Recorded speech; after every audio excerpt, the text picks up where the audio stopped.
a lot of different things going on. I was telling you about the Rick Simpson thing earlier and the Phoenix Tears oil, and I got a chance to like reconnect with that video, which was really cool, and definitely want to chat about it and stuff a little later if you're down. Oh yeah, yeah. I want to hear about it because I mean that's something that has been suppressed, or else I would have maybe gotten wind of it. Dude, it's nuts. Like the actual footage in that video, which is like it's like news footage from Canada in 1997 or something crazy like that.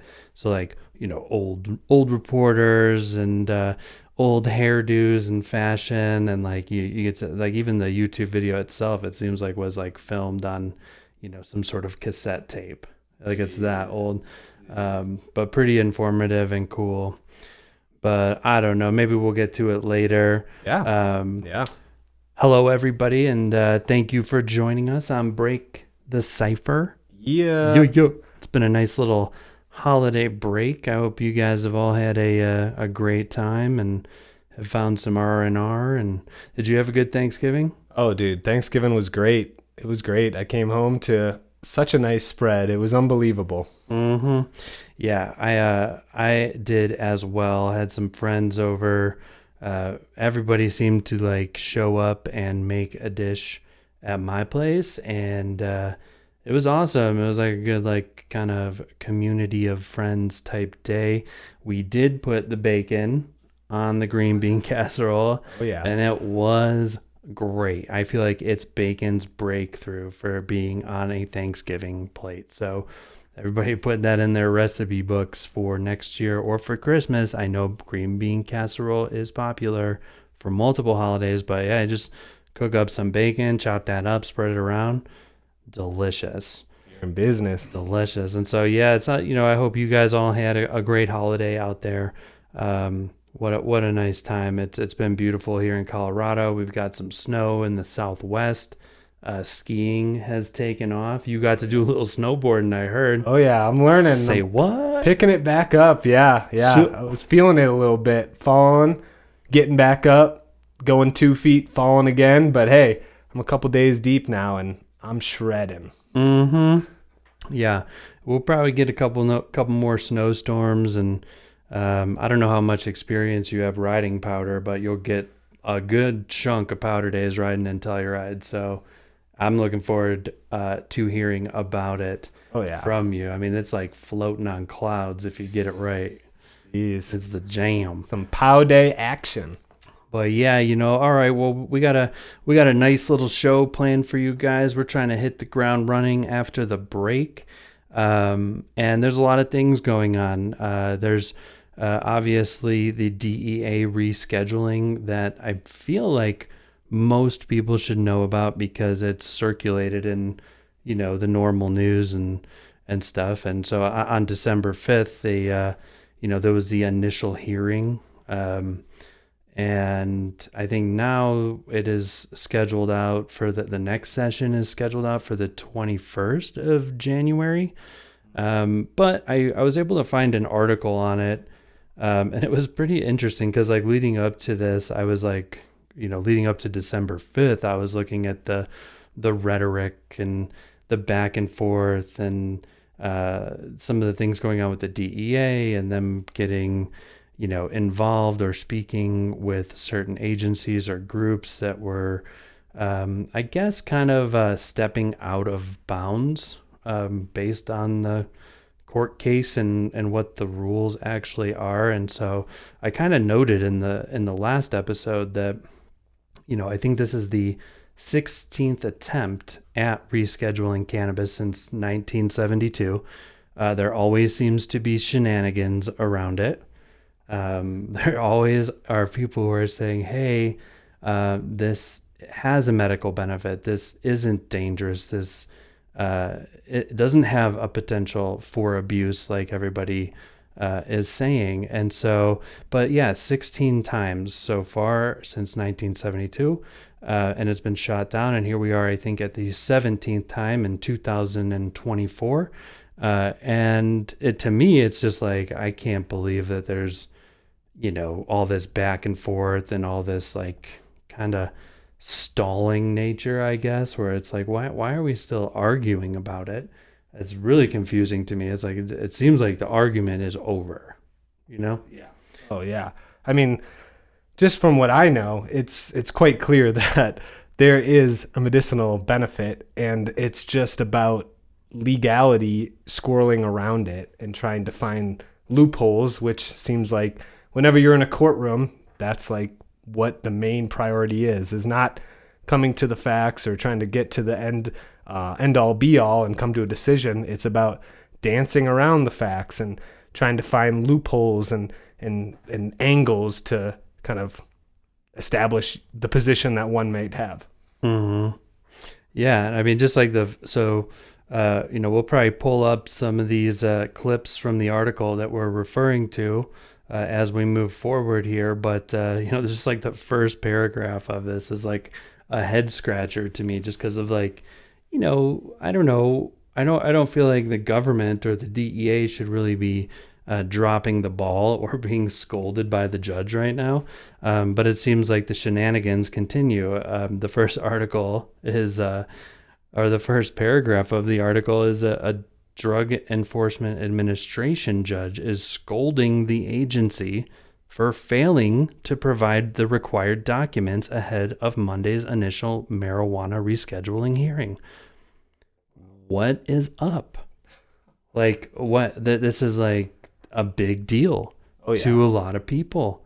And the government agency, the DEA, has failed to provide the required documents and supporting evidence. And so after reading that, I kind of dove into the article a little bit more, pulled some things out of it that I thought were, just interesting excerpts from it. But let's see here. Right here, after that first paragraph, it says, instead, the government noticed a few documents and indicated below the line that notice of more documents could be forthcoming upon a supplemental filing date. And then later on in the article, we have Mulrooney, who is the judge. He made it clear that the hearings are not meant to determine whether marijuana is good or bad. Instead, he's focused on gathering expert input on the fundamental arguments from supporters and opponents of rescheduling regarding the appropriateness of Schedule 1 versus Schedule 3 designation. And I'm like, okay, that does sound good. I think that's the way you should look at it. I think using words like, good and bad, it's the Schedule 1 is much more specific than that. In fact, I have it pulled up right here.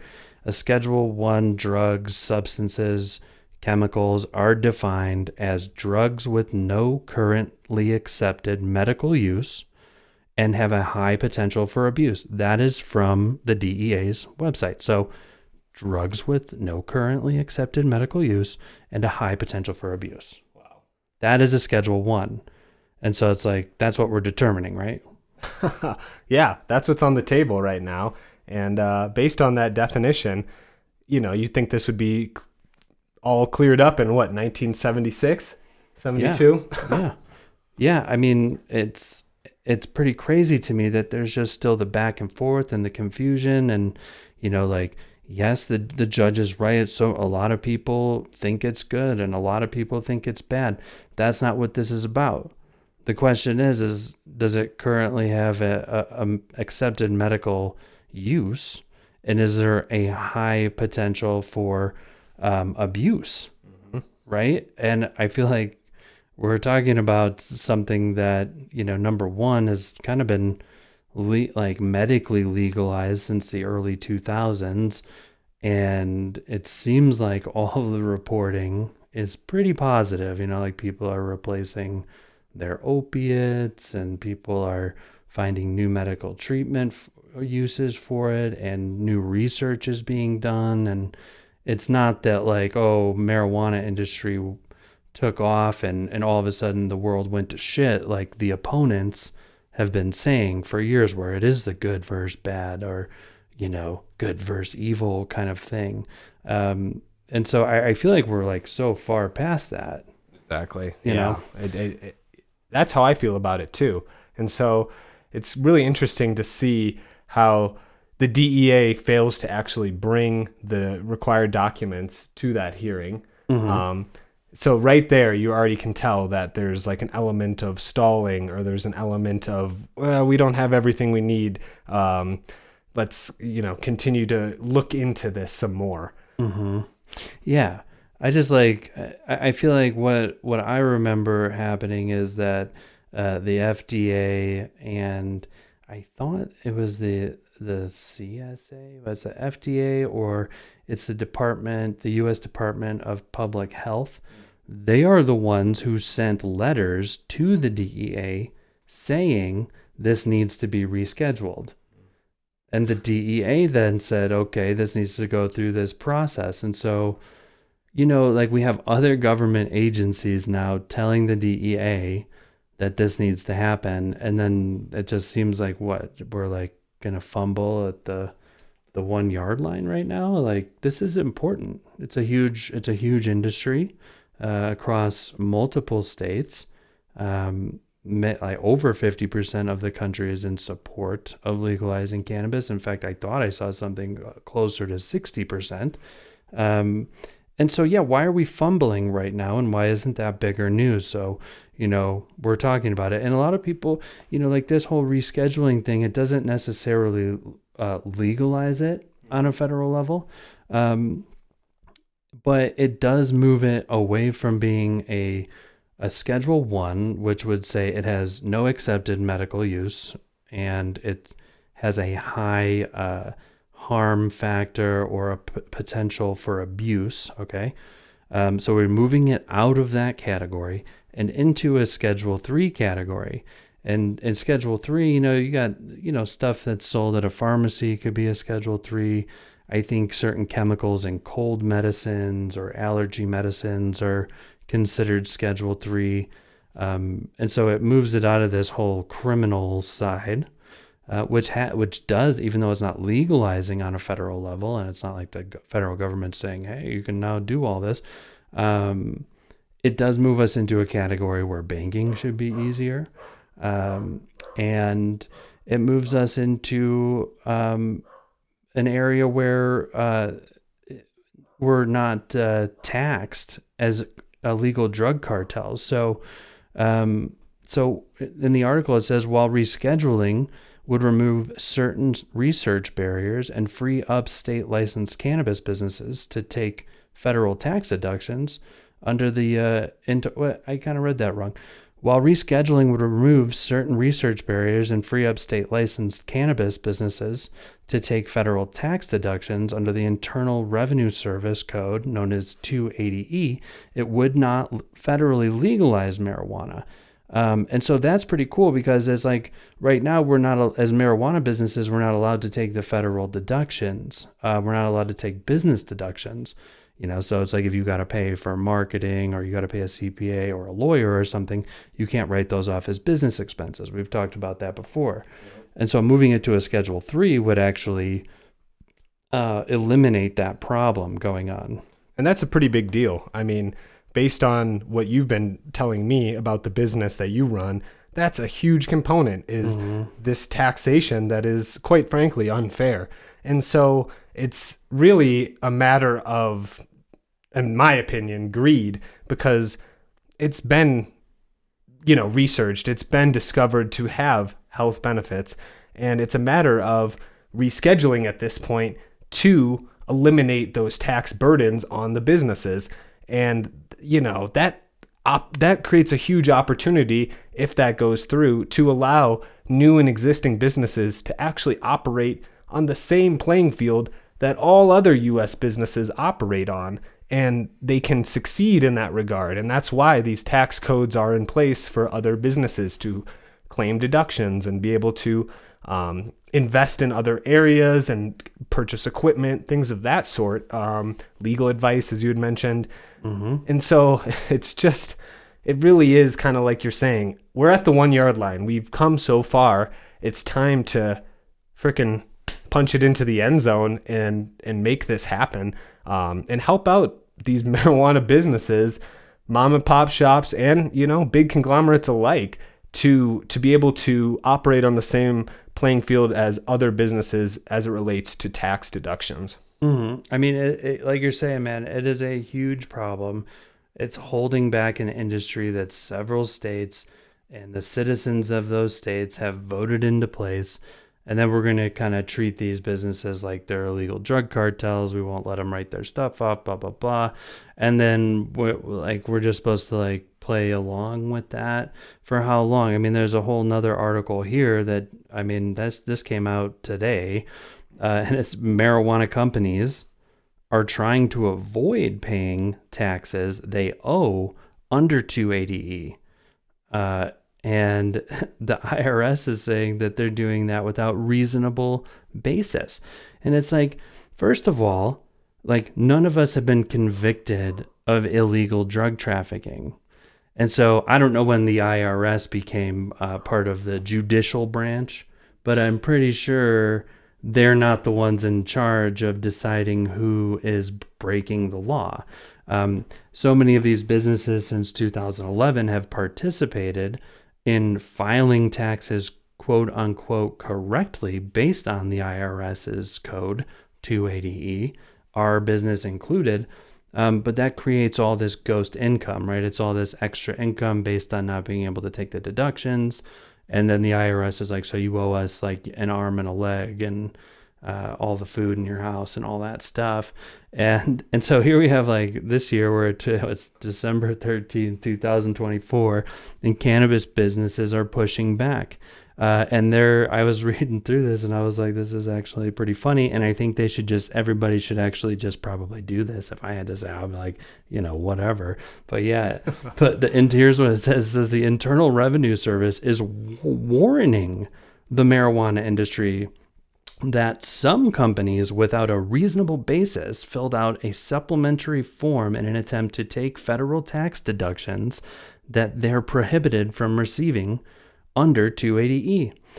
In the notice, the IRS said that certain cannabis firms are attempting to circumvent the federal ban that prevents tax deductions for activities involving a Schedule I and Schedule II substance by completing the disclosure statement from Form 8275. And it's pretty interesting because I haven't even heard of this form before. We haven't used it, but here we are. We're talking about it. We're talking about rescheduling, right? The previous article is talking about how we won't have to be taxed as drug cartels under 280E. The very next article is about how all these cannabis companies are starting to push back and they're filing a special form so that they can get around it because it's not affordable. It's not sustainable. It's meant for a convicted drug cartel, and so it's not meant for like an industry that's spreading nationwide. And so, yeah, I kind of thought that was interesting. The IRS is really over involving themselves. They didn't use 280E for like 3 or 4 decades. They used it once and then it went into a filing cabinet. And then when medical marijuana came out, they started using 280E again and taking all of this money from the cannabis industry and scrutinizing businesses and making it nearly impossible. And I don't really know where they get off. Yeah, it's crazy. I mean, that's what our nation was founded on. No taxation without representation. Boston Tea Party. Mm-hmm. They had enough. They needed their tea, but they weren't going to be taxed on it to an unrealistic extent. And even that was like a small smidgen of what's being taxed upon today. And so it really does kind of like bring me back to that. And it's like, hey, if you're going to find a workaround and pull out this file that hasn't been used to tax us, guess what? We're going to come back and we're going to push back because enough is enough. And we're not even able to operate without you taking more than you're even entitled to. Mm-hmm. Yeah, I mean, they really just need to like get it together, because this whole 280E thing, this is just like this is the federal government basically taking money from the industry that we've talked about in the past, and nobody really knows about it. It's not really talked about. It is going in. It is being used for expenses and things. I don't think they're just putting it in a savings account and like, waiting to figure out where they're going to spend this money. It's just being infused and siphoned into the taxes. And then we're like actually trying to make changes to the scheduling, because cannabis does have an accepted medical benefit at this point. Many people say that, including scientists and doctors and researchers. And I feel like, the fact that they even put this article out and that they're still pushing back, even like cannabis companies are just trying to survive in the states that said they can survive. And those states collect sales tax revenue. Mm-hmm. The towns in those states collect sales tax revenue.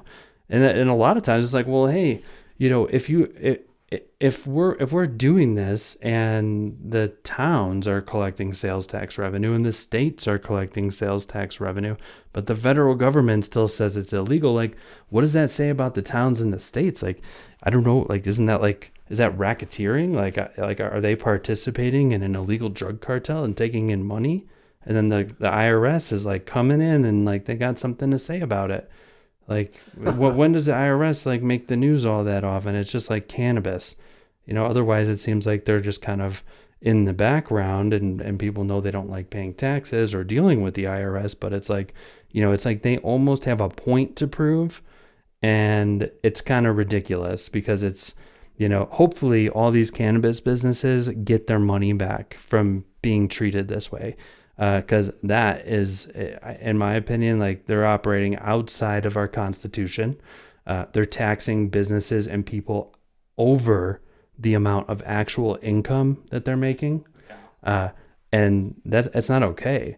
And they also, I feel like they violate people's, was it the Fifth Amendment, right? Yeah. They make you, criminalize yourself. They make you claim guilt on these forms if you want to be doing it legitimately. And it's like they're violating all sorts of things when it comes to the Constitution. Like marijuana is not it's not expressed that it is specifically not allowed in our Constitution, and therefore states do have the option to implement cannabis industry. It's under the Commerce Clause. As long as you're not affecting the borders and affecting the states around you, a state does have a right to create an industry that isn't specifically restricted in the Constitution. So keep that in mind, And so, yeah, anyways, moving along.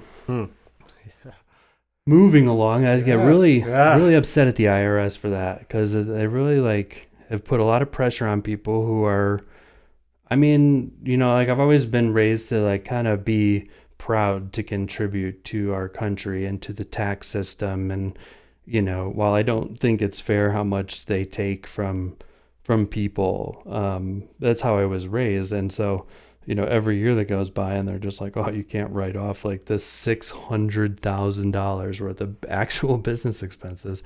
It's pretty depressing. Yeah, and that's money that's being contributed to the economy. You're buying equipment, you're using different services that cost money, and so money is circulating in the economy, and they're taking an unfair chunk of that.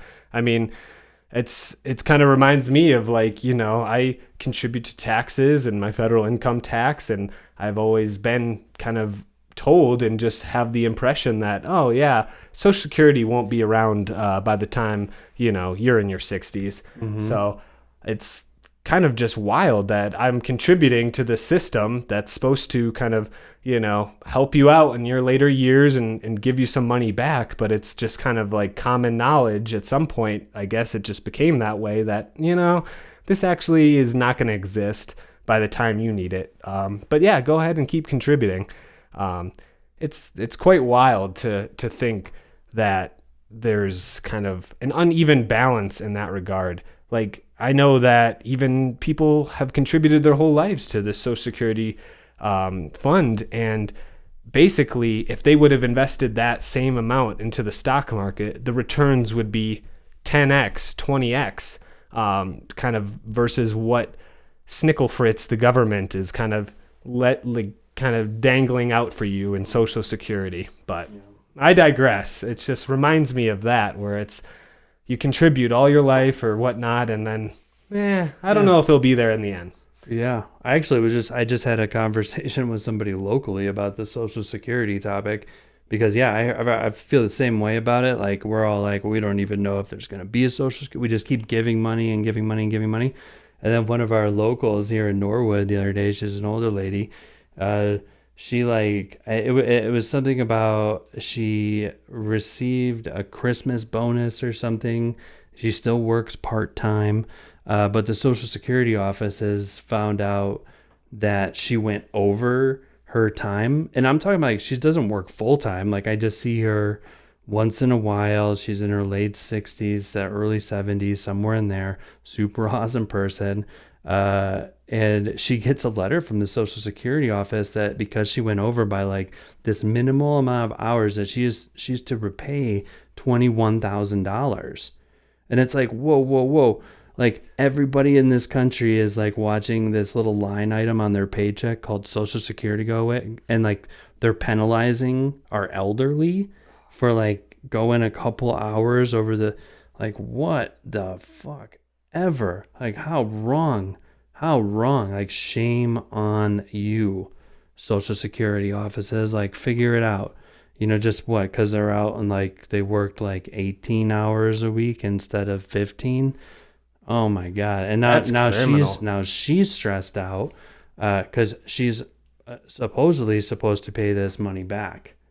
Yeah. What the hell? It's incredible. And so I just don't, I think that you're right. And a lot of people are right in thinking that, it's a little backwards, and we are paying into things like Social Security that it seem like a false sense of security to me. And so on a lighter note, we pulled up this New York thing. What do you got for us? This was kind of cool. I was kind of like, well, that doesn't sound like bad news. Yeah, it sounds like we should be like figuring out like how to follow New York's lead, Colorado, because they're starting to think about how to protect their cannabis industry and how to promote growth in their cannabis industry, Colorado. And so I'm really interested in this article just because it is a state, and it is legislators and politicians in the state standing up and saying, hey, something is a little goofy here. Right, exactly. Yeah. So the article headline reads, New York's governor can help the cannabis industry by signing a simple tax bill on her desk.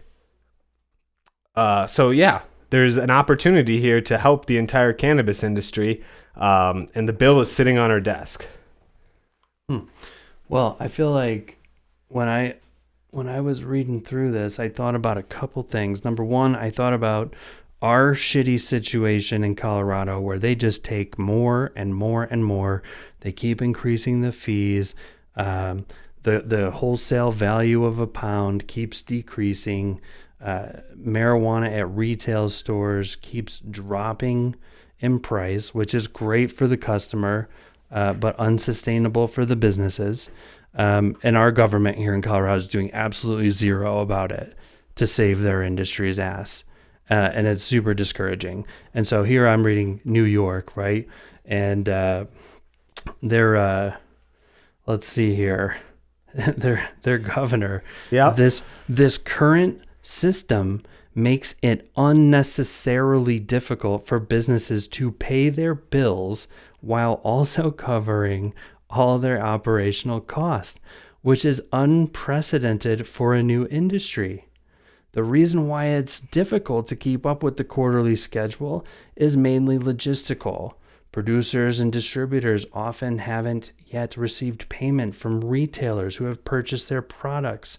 Retailers operate on a 30-day payment schedule. The ongoing banking constraints facing the cannabis industry often cause delayed payments, with invoices being unfulfilled. An annual tax payment schedule would allow businesses to catch up and collect the funds they're owed and seamlessly pay their state taxes. Wow. I just want to take a breather and say, wow, that's the governor of New York.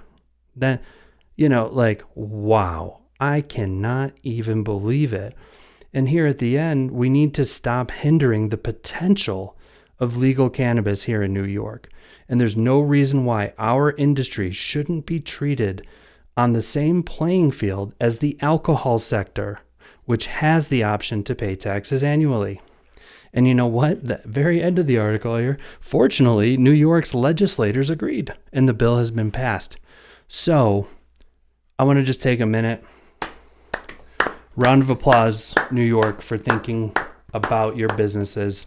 Round of applause. I would also think about lowering the tax rate while you're at it. That's just my opinion. Bring it down to however much it is you tax alcohol. And I think then we'll be officially on the same page. But I am blown away and super excited about this article. And good work. Good work, really. And so moving out of taxes, because I can only have so much tax conversation in here because it's depressing. Hey, that was a victory, though. So makes me want to smoke a joint, I'll tell you that much. Yeah. But I don't. We'll be like a mess. We'll be like, what's the rest of this article? Come April, we'll have a special episode. We'll have a special episode where we smoke with all y'all, and you can be like, yeah, don't do that too often. We'll see. Maybe you guys like it more. Maybe we're better. Who knows? But yeah, moving along. The other cool articles I saw, they had more to do with the medical side of cannabis, which we really haven't spent too much time talking about, but I actually love. Mm-hmm. We have this article, Cannabis Can Significantly Improve the Quality of Life for Youth with Autism, Epilepsy, and other conditions, scientific review says. Really neat. I feel like I'll just read the first paragraph here and we can kind of breeze through these, but a new scientific review finds that high CBD, low THC cannabis products have potential to significantly improve the quality of life for children with autism and epilepsy, additionally showing promising results in reducing key symptoms of other conditions experienced by young people such as cancer, all with mostly mild, manageable side effects. And I was like, yes, amen to that. That's pretty cool. That's major. I mean, that's the thing is a lot of people think or hear marijuana, medical treatments, and they think of the psychoactive THC. But the thing is there's quite a different, numerous chemical compounds that are super beneficial, and CBD being one of those prominent medically beneficial ones. And especially when we're looking at these different CBD products that could help our youth that are suffering with these really kind of devastating conditions, whether it be autism or epilepsy, that's like a really big deal. And that just, again, proof and point of how these marijuana products have such great medical benefits if we would just kind of cut through the red tape and be able to kind of use these in less of just a trial segment and more of an expansive way. It could show a lot of really great results. I know I've seen a crazy video on the internet of like a guy with Parkinson's and he can't even function. I mean, I'm talking like just shaking, can't eat, and I mean, I'm sure there's tons of different treatments that this man has gone through. And lo and behold, he tries, a CBD, a marijuana-related treatment plan, and almost immediately, these really adverse conditions that he has start to subside, and he starts to be able to relax and doesn't have these life-altering kind of functions that inhibit him to just enjoy daily life or enjoy the activities that come with that. And this simple treatment medically helps him so much. Mm-hmm. Dude, that video you're talking about gives me the chills. And I think a lot of you out there have probably seen this video, but yeah, I mean, you can't really fake that. But it definitely, like you watch that video and that his tremors slow down. He can like raise a, bite of food to his mouth. I feel like I remember seeing, and it is pretty fast. And like just like the end of this, section here, it's like here's a quote from the article: is overall findings within these studies support previous evidence that medical cannabis can be an effective alternative to commonly prescribed pharmaceuticals such as opioids and sedatives, and with fewer risks or side effects, it said. In addition to successfully alleviating patient symptoms, studies indicated generally mild and minimal side effects following cannabis use, with drowsiness and appetite changes among the most commonly reported. That says a lot right there. They're talking about their study, and then they're talking about the evidence from previous studies that have been going on about cannabis. And so I really liked this article because I feel like I notice its medical benefits all the time, whether it has to do with an injury or it has to do with somebody undergoing cancer treatment and they are treating the adverse effects of cancer treatment, which, there's several adverse effects of many diseases, in this next article, it's cannabis infused vaginal suppositories help enhance sex for women recovering from gynecological cancer, study shows. Okay. And this was really another interesting one, because it's like, okay, you have cancer in your uterus, you have something like that going on, the ovaries, and then you go through treatment and, your reproductive organs aren't responding correctly anymore. And so there's suppositories that, we're getting reports that is helping, sexual arousal, lubrication, orgasm increase, levels of sexual pain decreased. Like, that's all really great things, because when you have a disease, you have something like that, you get treated for it, you come out, but life is different. God, anything that could just normalize it a little bit would be amazing. And so I feel like, there's another medical benefit, and that's just from a recent article. I mean, there's probably articles all over the place that have to do with the medical benefits of cannabis. This one specifically, this is another one. South Carolina senator files bill to legalize medical marijuana in 2025 as an alternative to opioids for patients with pain. I'm just like blown away again that we're talking about whether or not cannabis has a medical use, right? Schedule 1, right? It's Schedule 1, no accepted medical use in Schedule 1. Has a high potential for abuse, and that's what a Schedule 1 is. And so it's like, wow, we have a ton of news going on that just really clearly shows the accepted medical benefit of cannabis and the research going on. And I encourage all of you to continue looking things like this up. A really great place, a really great video to look up on YouTube. I always tell people about this. I have family members and friends, maybe they're dealing with cancer, maybe they're dealing with this, maybe they're dealing with that. And a lot of times I will tell them, you should check this out. And it has to do with Phoenix Tears oil. Rick Simpson oil is another term for it. There's a ton of information at phoenixtearsoil.com. You can Google Rick Simpson and find a plethora of information, or you can look up this YouTube video. I really like suggesting this because it is old school. I mean, I think it's from 1997 or something like that. It was republished, I think, 10 years ago. It says on YouTube, but if you just on YouTube look up Rick Simpson, Run from the Cure, or Run from the Cure, Rick Simpson, it's going to pull up this video. And one of the most incredible things about this video is there's only 237 likes. Wow. Jeez, Wow. This thing's been suppressed then. Yeah, it hasn't really even gotten that many views, but I'd encourage all of you to watch it. Has to do about this guy named Rick Simpson. He was an engineer at a hospital, and there was asbestos in the hospital around the pipes or something like that. And he ended up getting sick, going to the hospital. And then one of the side effects, I guess, is this certain type of skin cancer for dealing with asbestos. And he got the skin cancer a couple times. They tried to get it off him. It came back.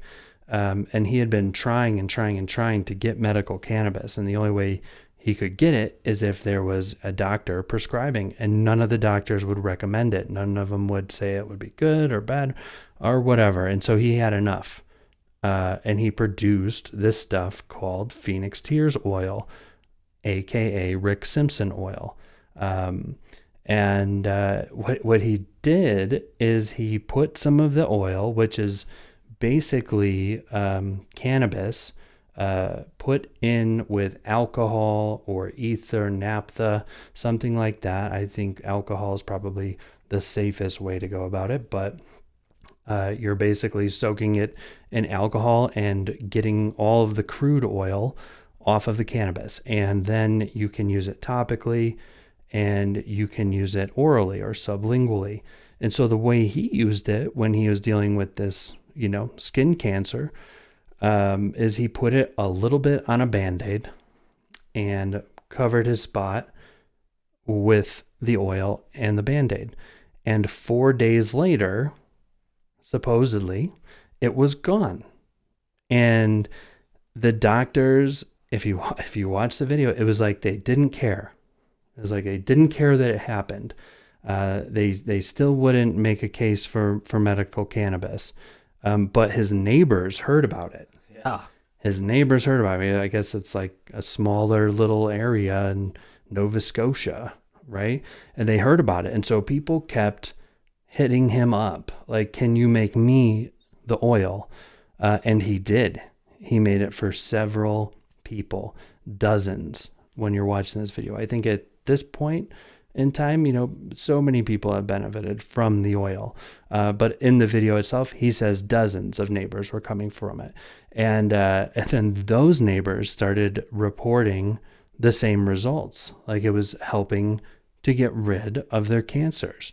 And it blows me away, because the next thing that happens, and you get to watch and hear all these old news reports and like that were on TV and stuff in that time. So it's like, like interesting hairstyles and outfits and local man. It's like watching the old reels from the news. Yeah, local man in neighborhood is saying rah. And then all of a sudden he's arrested.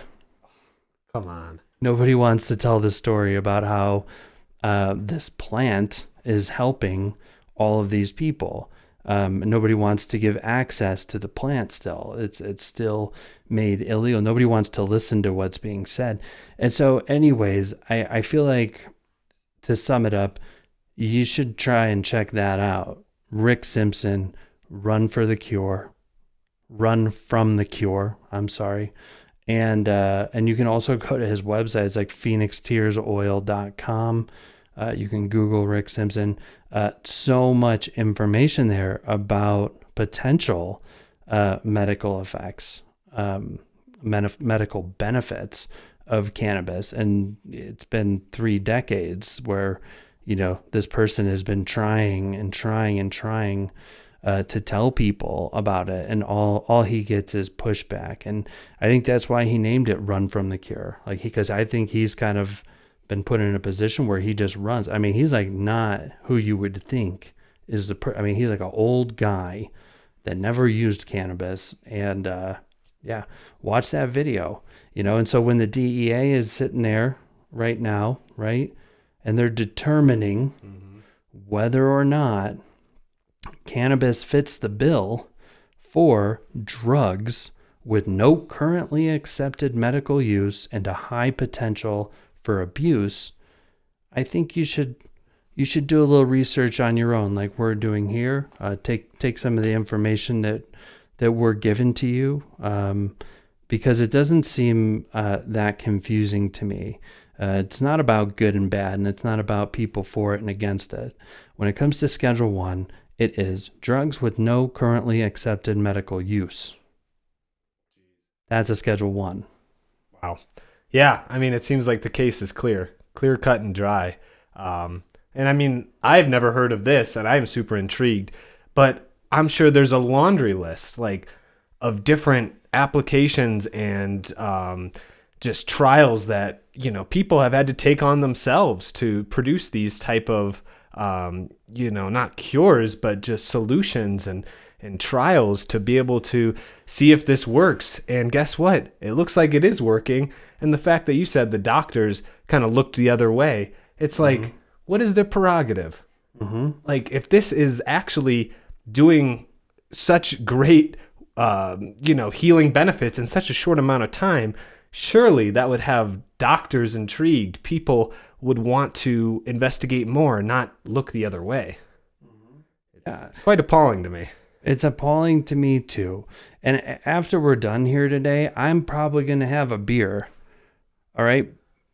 But, no medical use, high potential for abuse. I just don't get it. I don't get what we're talking about. Like, alcohol, what's the medical use? Sterilization? Like, what else do you use alcohol for medically? Right. Yeah, that's a great point. A cleaning agent? But, like, we literally serve it up. And then we make a big deal about this. And, I've got, over the 15 years I've been at the shop, there's so many people that come in looking for something that might help them with their ailment, whether it's epilepsy, whether it's cancer or this or that. And we always kind of refer them to Phoenix Tears oil.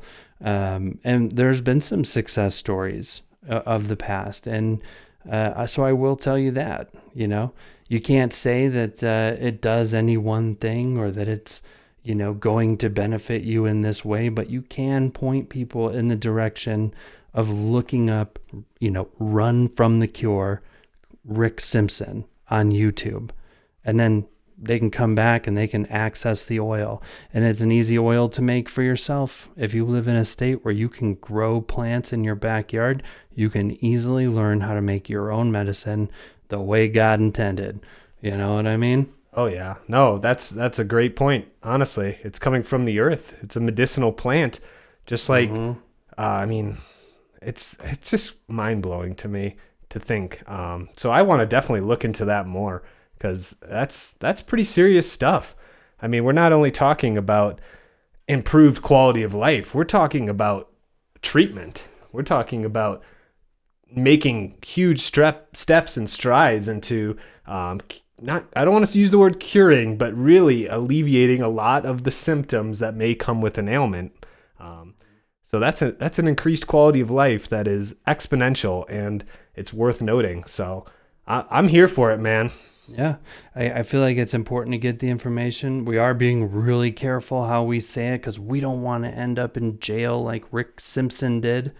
But why aren't we more excited about this? That's a great question. Why weren't we more excited about it when it was happening in Nova Scotia in 1997 or whatever it was? Like, we have all of these organizations that get money for research and development, and we have these walks and these charities and these ribbons and things. Like, we have Breast Cancer Awareness Day, but we don't care about this. And I think that it's a great time to turn your attention to it and look into it. Because I don't have the answers. I'm not a scientist, but a lot of scientists are saying there's some real medical benefits going on in cannabis. And so real important to pay attention. And I don't know why it wasn't put in front of us, and why it was important to put an old man in jail over it. I do have my own little conspiracy theories, of course, but when it comes to pharmaceuticals in that whole arena, there's many positive sides of the pharmaceutical industry. One negative side of the pharmaceutical industry that I see is that their profits are attached to our disease. Can I get an amen? Like what? It Amen. is like Holla. the healthier we are, the worse off their growth charts look. Ain't that something? And like I said, there's a lot of great things that pharmaceuticals do for us and have done for us, and they help us in many ways. But there is the reality that the healthier we are, the worse they do. That's crazy. That is crazy. Yeah. There's a lot to unpack there. I agree with you. There's definitely a lot to unpack there. And I think, that's perfect for the next episode. Perfect. And we're just about out of time, I think. Yeah. We love you guys. And thank you for joining us and dealing with all of our nonsense and my dyslexia and missing words and things. And, I really feel the love and your understanding. So thank you for that. We appreciate y'all. Yeah. This has been Break the Cypher. You can find us on Spotify, Apple, get on our Facebook page, Instagram page. We have a YouTube channel. It really helps us out if you follow us or subscribe. Give us some likes, some comments. Our website is live. Hey. Go check it out. We're working on our online store so you guys can have some handcrafted gear by us. We'll be handcrafted by our ideas and wild imaginations. And we can't do any of this without you. And so just know we appreciate you so much, and we will see you next time. Catch you then. Peace.